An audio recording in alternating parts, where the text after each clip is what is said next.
Hello and welcome to round 10 Oddities. This first clip you can see that Bailey Dale has broken the record for the Western Bulldogs for the most disposals in a single game. He broke it on 48, he did get one more and it looked like he might have got the next one to make it 50, but unfortunately he ended up on 49. Still a very good effort from him.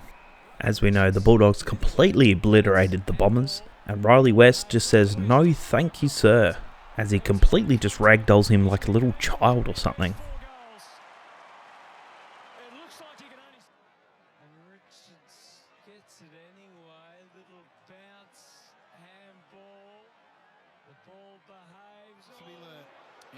At the end of the Crows and Collingwood game, there's actually a free kick which is paid to Isaac Rankin for a high, and Nick Dacos goes towards Rankin and gives away a 50-metre penalty. It doesn't matter because the Pies are going to win regardless of what happens next.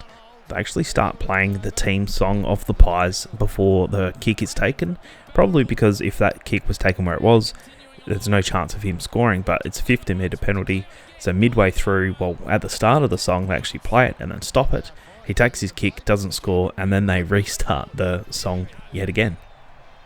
There are multiple umpires here in this vicinity, and you can see that as Luke Parker kicks the ball, it actually comes off the leg of the defender of Richmond and bounces out of play. The umpire clearly hasn't seen it and he's paid insufficient attempt, but this is just such a bad call. You can clearly see it changes direction, and there's 4 umpires in that vicinity.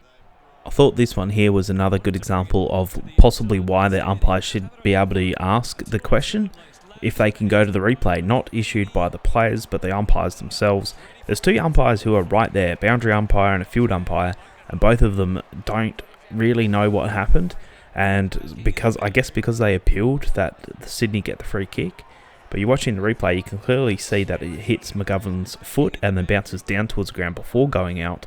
But there's no way for the umpires to actually go back and watch the replay or anything like that, so they have to make the call. So it's probably not entirely on the umpires, and we don't want to delay the game for any longer than it has to be, but it has to be better than this. Walter from the Suns has taken an absolute screamer. This one here is definitely a contender for Mark of the Year. I actually have absolutely no idea what Charlie Curnow was trying to achieve here. As you can see, he takes a mark inside the forward 50, and as he goes towards goal, he changes his mind whether he's going to kick a drop punt or try and go around the body or something. He clearly doesn't trick the defender and has to run around and take a shot at goal. Makes it look really awkward, and in the end, he actually just scores a behind. In the end, Holman still gets the free kick. I thought the umpire gave Battle heaps of time to dispose of the ball. Mid-tackle, he just sort of throws it up and luckily gets a boot to it. The umpire actually pays insufficient intent in the end, but this has to be holding the ball, right?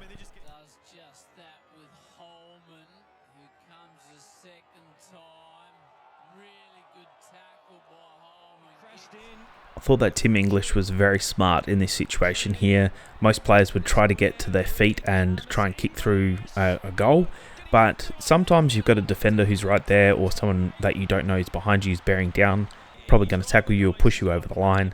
He does a team thing and he pushes it back, and then Libba's able to kick the goal. This is a really good team goal in the end. Yes, first of all, I am a Crows fan, so take this with a grain of salt, but you can see that Wayne Miller does get a handball to this in the replay. The umpire who's actually paid this is behind Miller, so there's no chance that he's able to see this. The umpire that is closest and the umpire who's downfield don't call this because they've probably seen that it is a handball, but the one who's further back behind Miller, the only one who doesn't actually have vision of Miller's handball, potential handball, is the one who makes the call. This is just an absolute stinker and leads towards a Collingwood goal.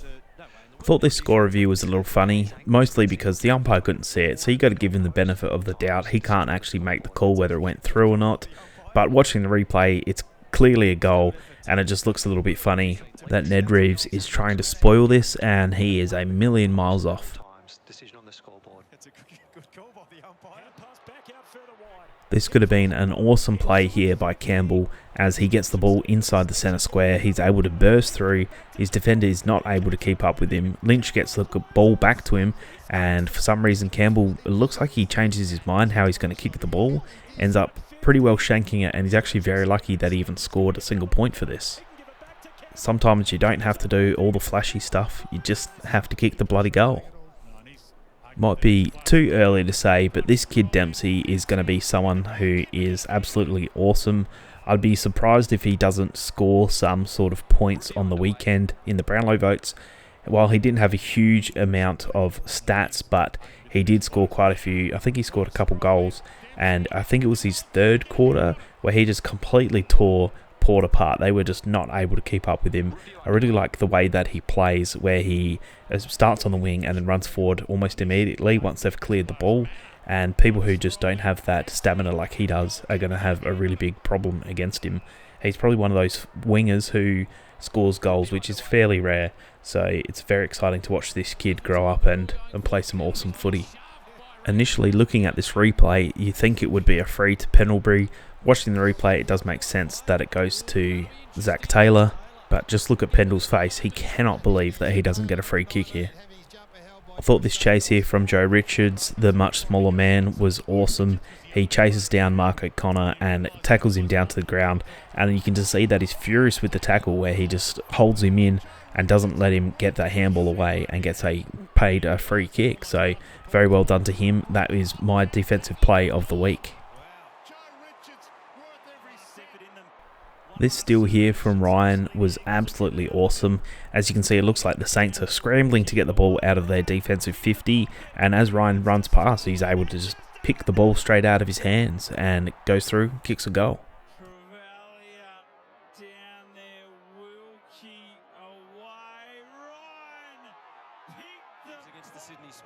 What's a week at the footy without Harry McKay shanking the kick completely?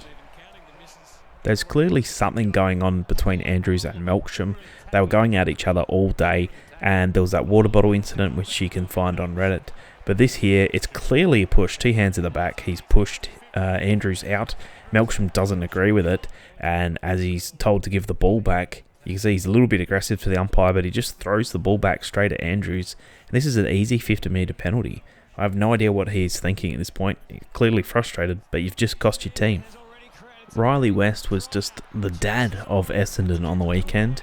As you see, he lays this really nice tackle, and most players would just stop there and wait for the umpire to call not holding the ball or ball up, whatever it might be. But he doesn't agree with that. He just picks the ball up and kicks a goal. That's just a player who's willing to persist with the play. While it wasn't really raining, it was extremely wet and slippery at Adelaide Oval on the weekend.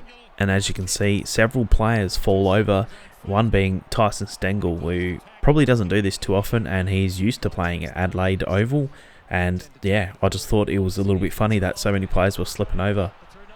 After a bad handball leads to a turnover, you can see Riley West is on the ground, and he just completely throws this to Norton. There's no way he got a hand to this. This is a throw. In a marking contest, Broad goes for the ball and Bolter sort of stays down, but he's looking at that backup, and as he falls down, it actually makes it look like he's tackled his own teammate.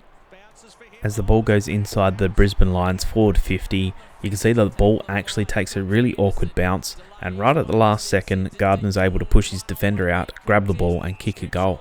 He's got to be stronger than that. I thought this was another umpiring doozy, at least in my opinion. The commentators were on the same boat that watching this live, it actually looks like it should have been Scrimshaw's free, and then watching the replay, it could have gone either way, to be totally honest, but I thought that Scrimshaw one was a little bit more obvious, especially where the umpire was standing. But in the end, Long's kick, and he goes through, kicks a goal. Anyway, that's it for this week. Thank you so much for watching. If you'd like to watch more of these, do subscribe. It pushes out the notification so you can watch all the videos that I release. If you haven't, please click like, leave a comment. It helps the algorithm push this out to other people. And yeah, thanks for watching.